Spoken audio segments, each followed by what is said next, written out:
Hey everybody, welcome back to Integrative Psychonautics. Tonight's video is going to be kind of an off-the-cuff riff. I just had you on my mind, had this concept in my mind, and I thought it would be great to just kind of throw on the camera here and talk with you about it. This is a classic concept in personal development that you've probably heard before, and I think it really bears repeating. And towards the end of the video, I'll add a little kind of nuance about this and perhaps kind of tie this back into psychedelic work and how this applies in that particular context. But the idea I want to offer to you and remind you of is that it's very, very likely that whatever you think your limitations are, whatever you think your boundaries are, whatever you think your capabilities are, whatever you think your blocks are, probably aren't real, probably are psychological, and it's very likely that you actually have no idea what your limitations actually are. Now, I know I can say that and, oh, that sounds nice and, oh, that's so inspiring, but this is really functionally true. And I would encourage you to really start to play with and get engaged and try to do these things that you want to do that you feel like you can't, or you don't know how, or it's going to be too hard, or what have you, and just try and see how far you can get and see if you can't get further than you expected.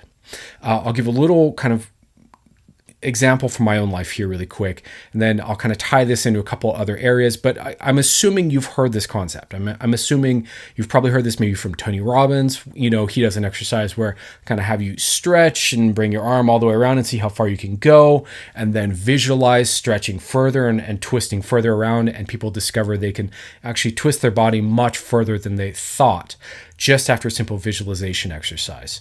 And this is true in so many areas of life, right? So like I was saying, in my own life, I've been working out again and getting back into exercising and, lifting weights, doing kettlebells, things like that.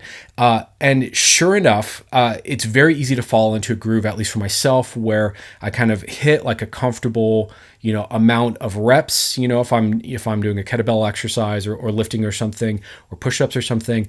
And in my mind, that'll become the new limit, and that'll be as far as I can go.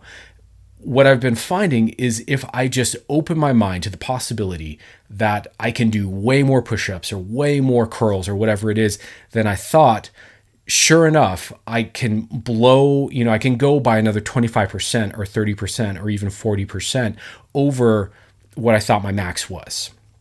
And this is true in all kinds of areas of life. I've had this in areas, whether it was creativity or money making, or I've had social experiences like this where I'm like, oh, I couldn't, meet those people, or I couldn't have the courage to go up and talk to a stranger and feel comfortable in my own skin, these kinds of things.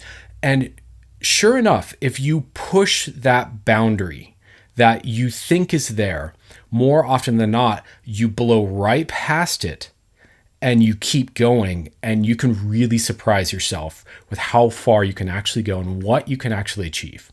Now, I want to just put this out there because this is an important counterbalance to being, realistic, pragmatic, grounded, and clear and methodical in your achievement and in your success. The other side of the coin of growth and expansion and personal development and breakthroughs is vision, visualization, imagination, and being willing to push your upper limits and push your boundaries and test your boundaries and seeing how far you can go.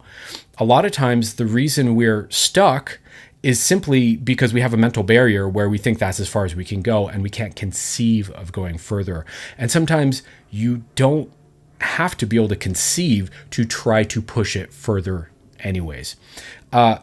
I take inspiration from guys like Tony Robbins, for example, who talks a lot about this. Another great example is David Goggins, who is insane with his ability to push his body far past the breaking point and keep going because it's mind over matter. Now, I'm not necessarily advising that is healthy. That's not really kind of where I'm coming from with my coaching and the work that I do. But I do think it's really important to internalize and recognize and understand that your sense of limits and barriers in your life are probably constructs, and it probably won't hurt you to try to test them and see how much further you can go. So let me nuance this a little bit and add some commentary, because that's kind of the main message. And I hope you really take that to heart and take some inspiration from that. Take that as a friendly reminder from me to you that you've got way more in you than you think you do. But I wanted to nuance that a little bit because, in my opinion, this can be taken out of context a little bit of a dangerous idea. So I'd love to just add a little context in terms of other ways of looking at this, so that we're kind of grounding this out into something that's maybe a little more healthy and practical in your life. So first of all, I want to add another kind of comment onto this. So if we self-impose these mental barriers and mental boundaries and self-impose limitations that are way lower than what we're actually capable of, as we approach that, a lot of times we get stressed, we get overwhelmed, we feel like it's too much, feel like we can't do it. And what's implicit in that, part of what's implicit in that is a lack of trust in our own nervous system's ability to learn in the moment and be adaptive. So a lot of times the reason we don't test our boundaries is because we want to stay in that zone of what is familiar and not push ourselves into a place where we're having to learn on the fly and be adaptive. There is part of the human nervous system, human psyche, however you want to think about it, that is pretty security oriented. And, safety really is kind of the fundamental for life, for survival, for well-being. And so our psychology is really deeply organized around safety and around connection, which I think, as I'll be talking more about, I have been talking a lot about, is, I think, equated with safety for human beings. But fundamentally, all life forms value safety because safety equals survival 99.99% of the time, right? So for us, since we can think over time and think over probabilities, we tend to look at situations and kind of intuit, is this, where is my zone of safety? And usually that's going to be what I already know I can do, what I've already experienced, what I'm already familiar with. And this is one of the weird quirks of human psychology, is even when what is safe is unsatisfactory, even when what is safe is uncomfortable or painful or depressing or disappointing, if it's familiar and it's known, our nervous system will tend to favor that over pushing towards that self-imposed boundary, where all of a sudden we start to be challenged and move from the known to the unknown. Now, it's really a truism of the nervous system. If you stop and you think about your own development in life, you think about learning to walk, learning to talk, learning to think, learning, going to school, as well as just like learning new skills, whether it's learning an instrument or going to a new place and traveling.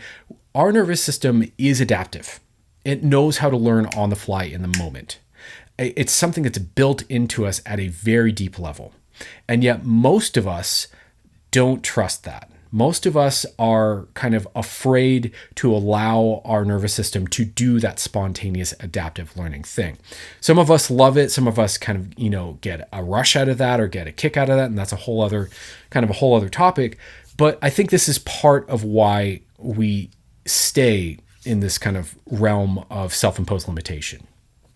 So as we approach that boundary, as we approach that limitation, we tend to experience drama. We tend to experience a lot of emotion that comes up and a lot of fear and a lot of anxiety around that self-perceived limitation. And one of the distinctions I want to draw here with you is that there's a difference between drama and doing. And that the sooner you can learn to separate the two, the better.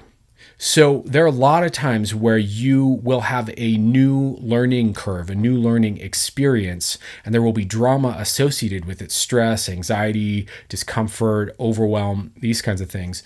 But that doesn't mean that what you're doing is unsafe or not going to work out or unhealthy or dangerous or bad for you, any of that. It's literally that your nervous system is kind of presenting all this fear and all this drama, which is, again, not at all the same thing as doing.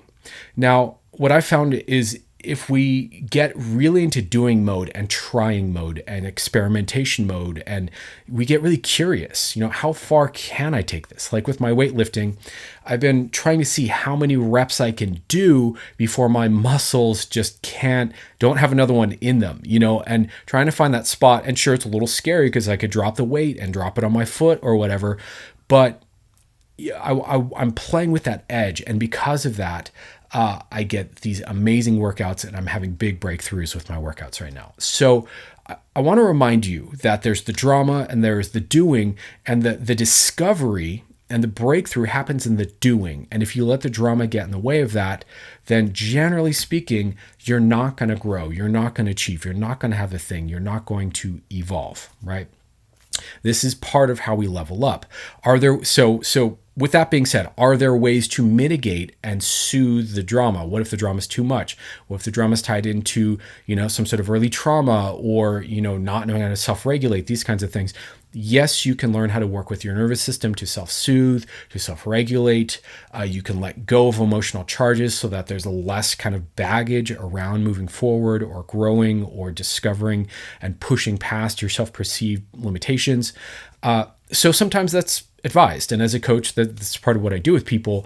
But I still want you to recognize this difference. There's a difference between doing and experimenting and playing with and trying and thinking about and looking at and having drama and having resistance to. Not the same thing. And a lot of times we kind of put ourselves in this place where we think, oh, I have to feel a certain way before I try. So I really want you to take that in.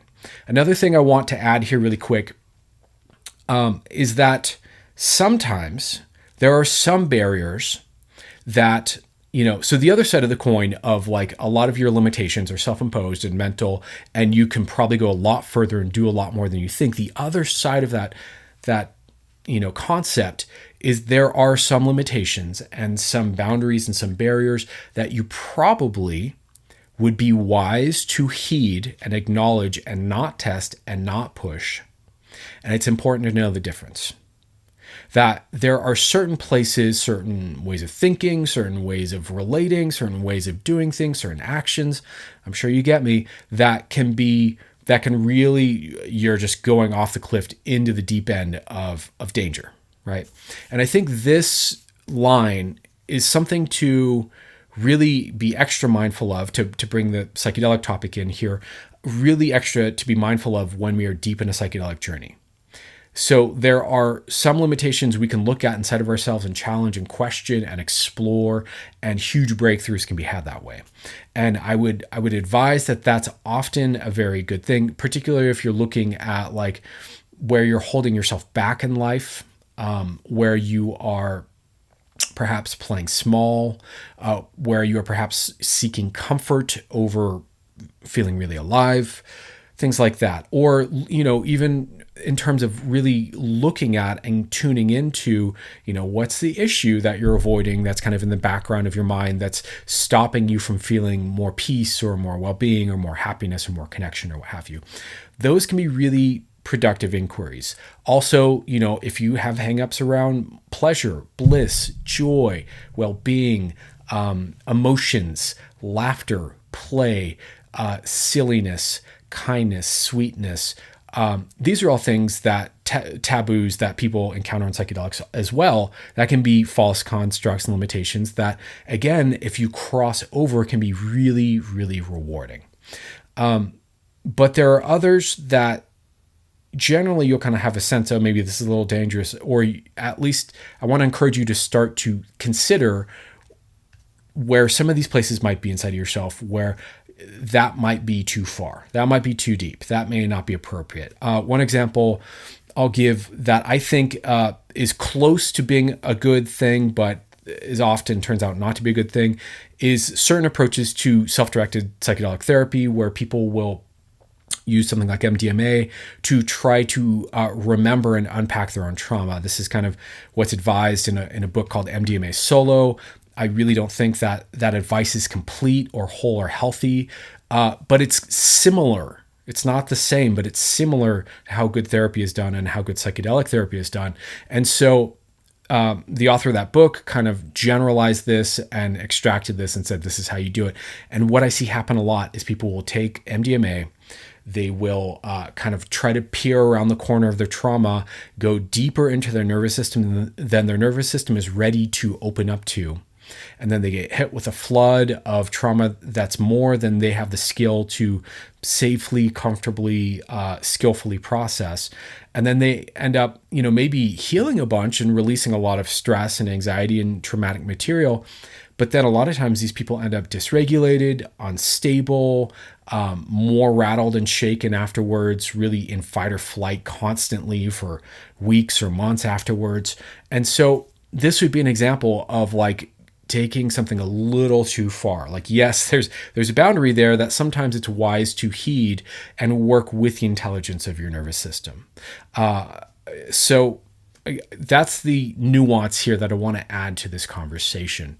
But with that being said, I just want to, again, remind you, so we'll just kind of wrap on this and we'll call it good, that you have so much more to you than you realize. I really hope you can start to get that. You are deeper, you are more intelligent at a nervous system level, you have learned more than you probably think you know. You have more life experience to draw from than you probably remember or realize. You have more resources inside of you and more untapped potential inside of you. And a lot of automatic learning can happen if you are willing to test, safely, reasonably, push your boundaries past where you think they are and just see what's possible. Again, don't be reckless. Don't start doing crazy shit in the street, like speeding, going 70 in a 15 mile an hour because it's please take this, as a sane piece of advice. But, there are a lot of places in your life where you could really, really, really level up if you were just willing to challenge yourself a little bit and be willing to be a little uncomfortable, a little overwhelmed, a little scared, a little challenged, a little in the unknown. You might really pleasantly surprise yourself. So that's my message for this video. I'm going to wrap it here before I keep yammering on. Much love to you all. I hope you all are doing well out there. I have new content on the way soon, as in tomorrow. And I'm really excited for all the stuff I'm going to share with you. And I wish you all the best. All right. Thanks for watching.